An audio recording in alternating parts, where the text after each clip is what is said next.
Hola, buenas tardes, doctor. Soy Alberto Remigio Alvarado del curso de Tratamiento de la Información y le voy a presentar el proyecto final. Vuelvo a grabar el video porque el anterior había quedado un poco largo, entonces este va a ser una versión más corta. Lo primero que hago es abrir mi IDE, que es Jupyter Notebooks,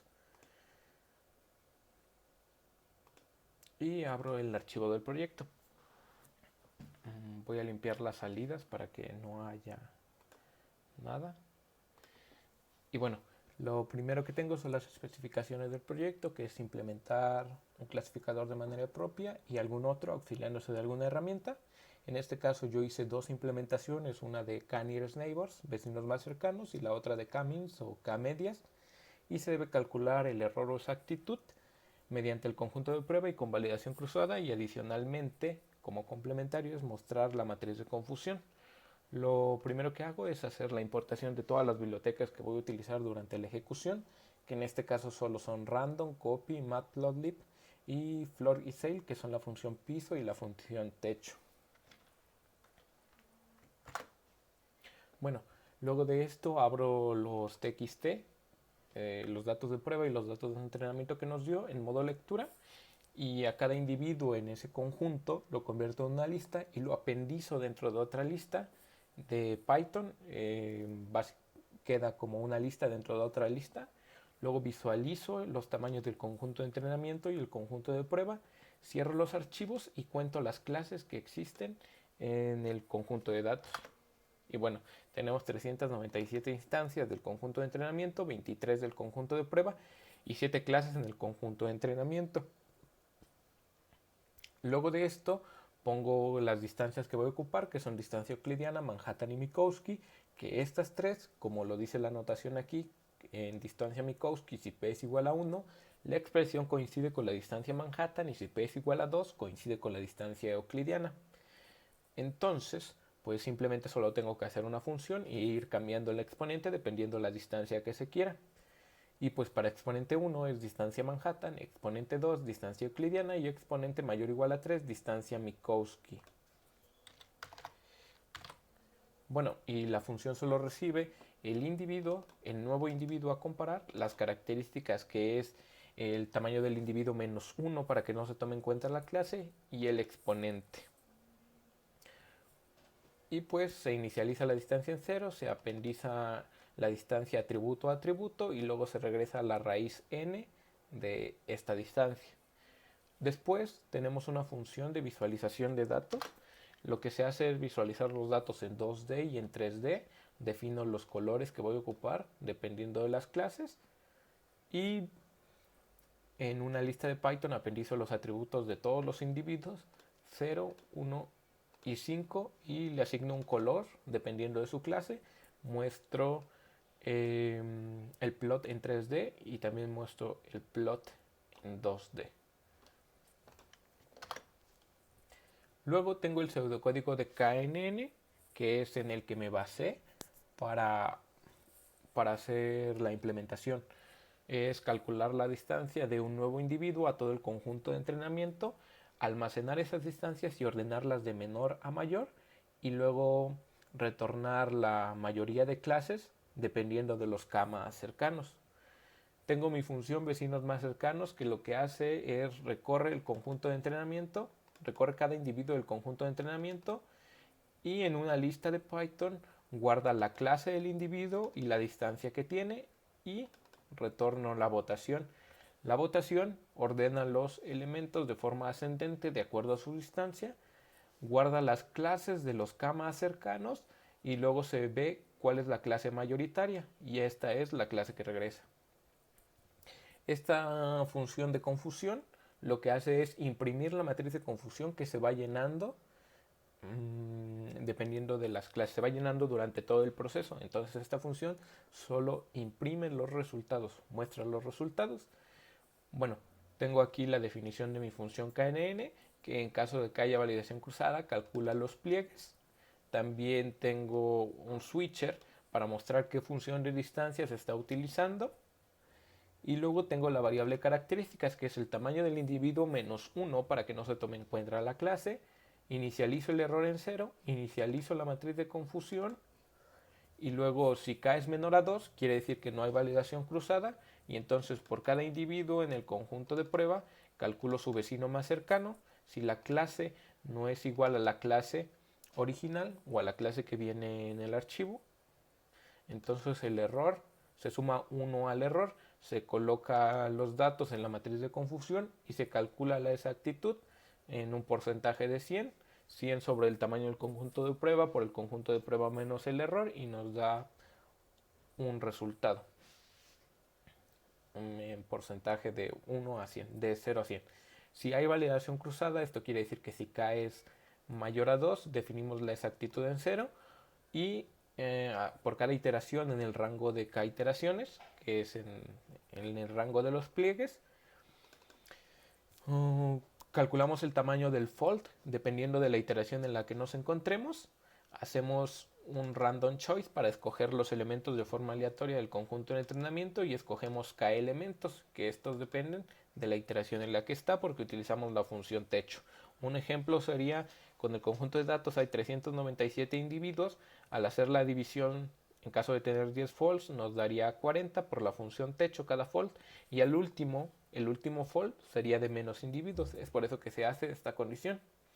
Inicializamos el entrenamiento k como vacío y por cada individuo en el conjunto de entrenamiento, si el individuo no se encuentra en el conjunto de prueba, pues lo apendizamos para nuestro conjunto de entrenamiento. Esto quiere decir que los que están en el conjunto de prueba no se toman en cuenta como parte del conjunto de entrenamiento.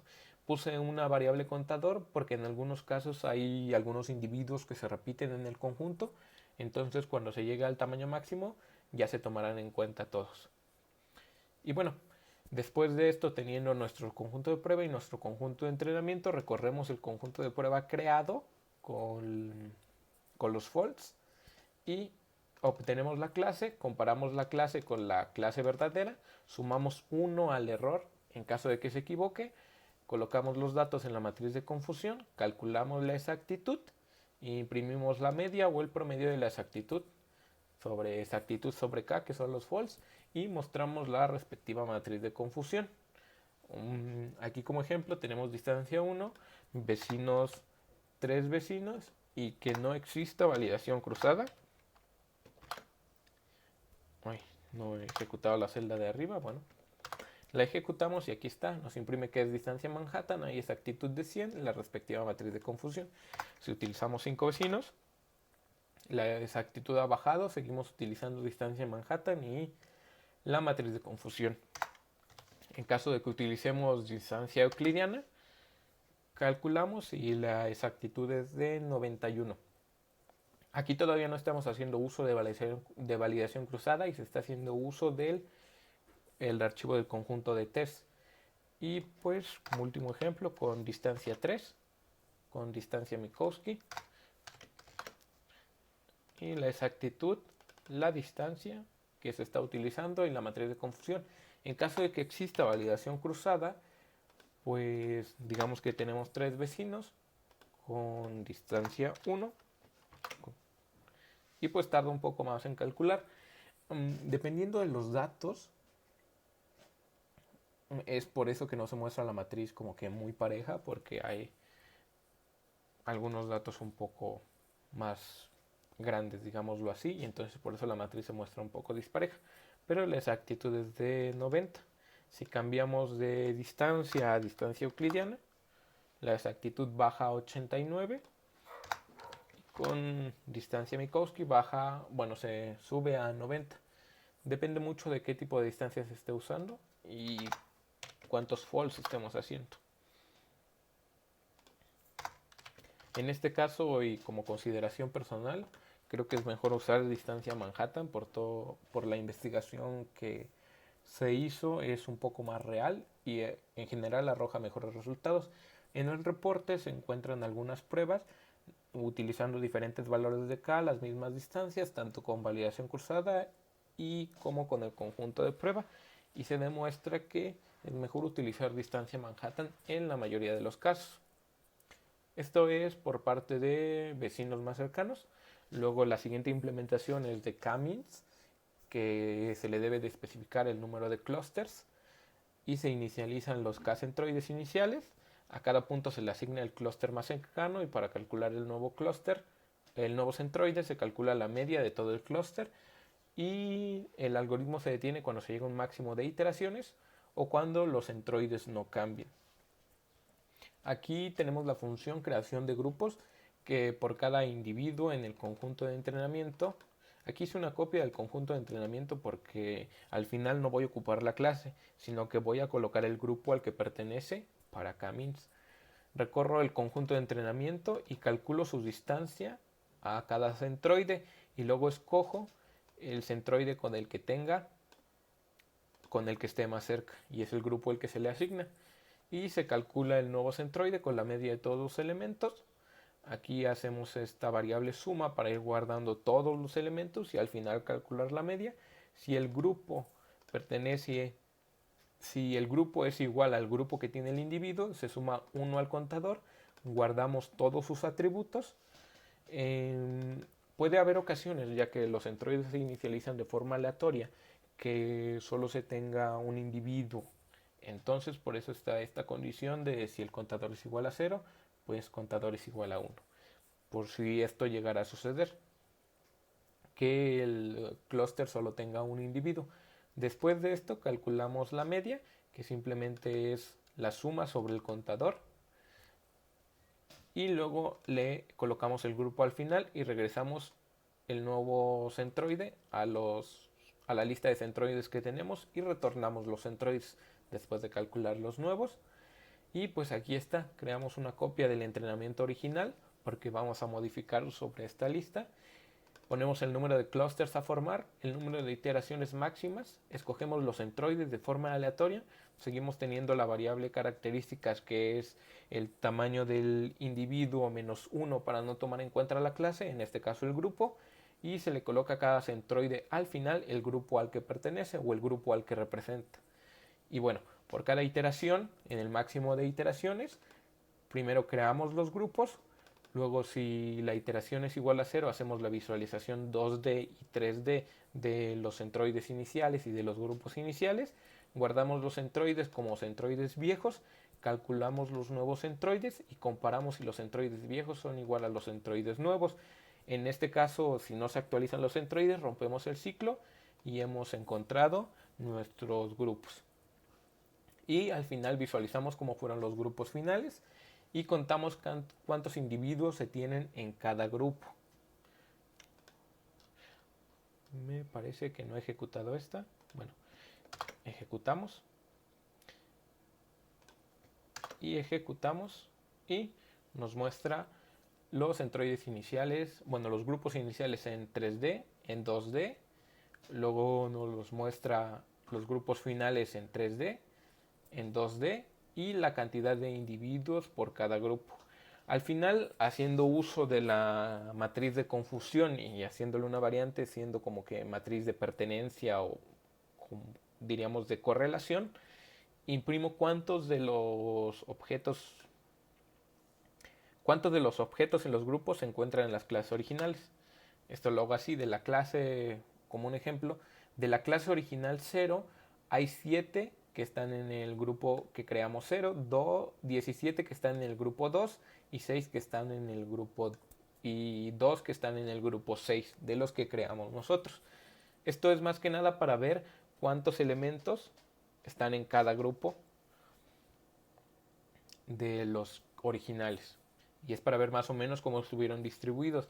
Puede que la máquina o los cálculos estén encontrando relaciones que nosotros no estamos visualizando y es por eso que los asigna así y que tal vez las clases originales no estén bien divididas. Bueno, como otra prueba, volvemos a ejecutar. Y bueno, los grupos iniciales en 3D, grupos iniciales en 2D, grupos finales en 3D y grupos finales en 2D. En este caso, si hay un clúster con 1. Esto llega a pasar ya que yo no utilizo una semilla para los valores aleatorios. Entonces cambian con cada ejecución. De nuevo aquí, grupos iniciales 3D, grupos iniciales 2D, grupos finales 3D y grupos finales igual en 2D. Volvemos a ejecutar a ver si esta vez ya no hay un clúster con un solo individuo. Y sí, sí lo hay.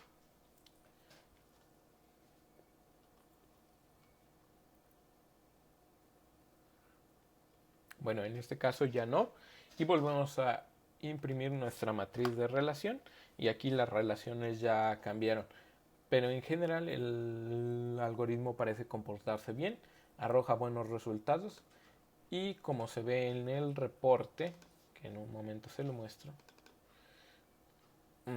porque las gráficas se ven... Vamos, bueno, aquí por ejemplo vamos guardando todas las imágenes de nuestras ejecuciones que fueron agregadas al proyecto como prueba. Y bueno, aquí están nuestros experimentos con KNN, utilizando el conjunto de prueba y utilizando validación cruzada. Aquí están los grupos iniciales, un ejemplo de grupos iniciales en 2D y en 3D, de los grupos finales de la distribución y la matriz de relación, digámoslo así, entre las clases originales y los grupos que fueron creados. Lo pasé así porque en la implementación no se ve muy bien, quedan un poco descuadrados, entonces aquí lo pasé a una imagen para que se viera mejor y se pudieran visualizar mejor las diferencias y los grupos que se crearon y cómo estaban distribuidos en las clases originales. Al final solo hago una comparación entre KNN y K-means, que es un poco complicado hacer una comparación entre dos métodos con enfoques diferentes. Y pues eso sería todo. Este video es un poco más corto, esperando que no sea tedioso aún así, que no dure demasiado como el otro. Y pues eso sería todo de mi parte. Le agradezco mucho por el curso. Fue un curso muy bueno. Muchas gracias. Que tenga un buen día.